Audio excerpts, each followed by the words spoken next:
जर काही रील तुमच्यापर्यंत 1 डिसेंबरला आली तर हे समजून घ्या की हा काही योगायोग नाही, तर ही खास देवाची कृपा आहे. कारण या दिवशी येते मोक्ष एकादशी. हाच तो पवित्र दिवस ज्या दिवशी भगवान श्रीकृष्णांनी अर्जुनाला गीतेचे दिव्य ज्ञान दिले. हा दिवस आपण गीता जयंती म्हणूनही ओळखतो.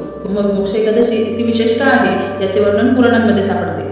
युधिष्ठिर महाराजांनी भगवान कृष्णांना विचारले, या एकादशीचं नाव काय, हा उपवास कसा करायचा, कोणत्या देवतेची पूजा करायची आणि याची कथा काय आहे. तेव्हा भगवान कृष्ण हसले आणि म्हणाले, युधिष्ठिरा, हा प्रश्न अत्यंत शुभ आहे. आणि पुढे म्हणाले, या एकादशीचं नाव आहे मोक्ष एकादशी, जी भक्तांचे सर्व पाप नष्ट करून त्यांना मोक्ष देते.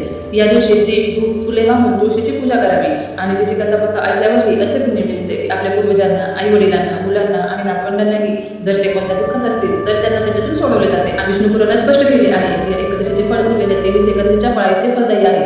या दिवशी उपवास केल्याने जीवनात पवित्रता, शांती आणि मोक्ष मिळतो. याबद्दल तुमचे मत काय आहे कमेंटमध्ये नक्की सांगा. हा ज्ञानाचा संदेश शेअर करा आणि अशाच कंटेंटसाठी सबस्क्राईब नक्की करा.